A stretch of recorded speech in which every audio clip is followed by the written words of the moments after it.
High dear friends, welcome back to NEET and channel. NEET 2024 కౌన్సిలింగ్లో ఒక పెద్ద మార్పు అని చెప్పొచ్చు. ఏంటంటే అది చాలా కాలంగా తెలంగాణ, ఏపీలో నాన్ లోకల్ సీట్స్ ఎలా ఫిలప్ అవుతాయి. సో ఈసారి కూడా తెలంగాణలో ఏదైనా ఛాన్స్ ఉంటుందా? ఎందుకంటే ఈ నాన్ లోకల్ అనేది ఉండడం వల్ల తెలంగాణ కంటే ఏపీ స్టూడెంట్స్‌కే చాలా వరకు యూజ్. ఎందుకంటే తెలంగాణలోనే ఒక 300 చేంజ్ పైన సీట్లు కూడా నాన్ లోకల్‌లో ఒక 3 ఫుల్ కాలేజీల సీట్లు అవన్నీ కూడా నాన్ లోకల్‌లో ఫిలప్ అవుతూ ఉన్నాయి. సో ఇప్పుడేంటంటే దాని మీద ఒక డిసిషన్ అయితే వచ్చింది. చూసే ముందు కౌన్సెలింగ్ కోసం వెయిట్ చేసే స్టూడెంట్స్ వీడియోని లైక్ చేయండి అండ్ సబ్స్క్రైబ్ చేసుకోండి. సో వీడియోలోకెళ్ళినట్లయితే తెలంగాణలో నాన్ లోకల్ కోటా 10 ఇయర్స్ అయింది కాబట్టి తీసేస్తారు అని చెప్పి డౌట్ ఉంది. ఇప్పటివరకు అఫీషియల్‌గా ఇంకేం రాలేదు. కానీ ఏపీలో డెంటల్ కౌన్సెలింగ్ సందర్భంగా విజయవాడలోని ఒక కాలేజ్‌లో 42% ఏయూ, 36% ఓయూ అండ్ 22% ఎస్‌వీయూ ఉన్న దాంట్లో తీసేసి అది ఏయూ పరిధిలోకొస్తుంది కాబట్టి మొత్తం సీట్స్ ఏయూకి అండ్ 15% నాన్ లోకల్. అది కూడా ఏయూ, ఎస్‌వీయూ మధ్యనే. అదొక స్టేట్‌గా ఇప్పుడు భావిస్తున్నారు కాబట్టి అందులో 2 రీజియన్స్ మధ్యనే నాన్ లోకల్ పెట్టారు. అక్కడ తెలంగాణకి ఛాన్సే ఇవ్వలేదు నాన్ లోకల్‌లో. సో 10 ఇయర్స్ అయిపోయింది కాబట్టి ఈ విధంగా అది స్టేట్ కాలేజ్, ఒక ఏపీ స్టేట్ కాలేజ్‌గా మారిపోయింది.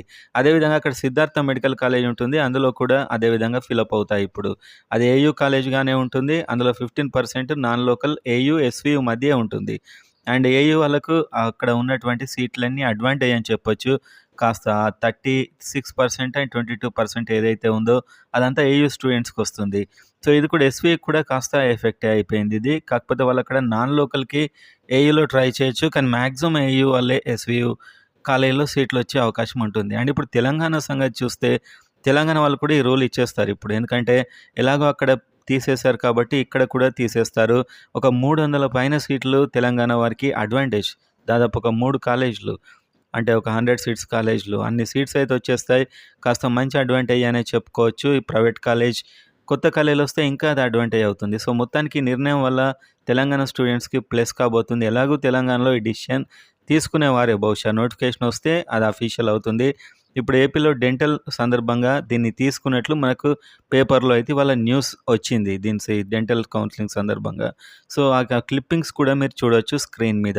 సో మీకు డౌట్ క్లారిటీ అయిందనుకుంటున్నాను. తెలంగాణలో ఇంకా ఎలాంటి నాన్ లోకల్ ఉండదు. అంతా ఓయూ పరిధే. అండ్ ఏపీలో మాత్రం ఎస్‌వీయూ, ఏయూ అని 2 ఉంటాయి. అది అన్నమాట ఇప్పుడు అసలైన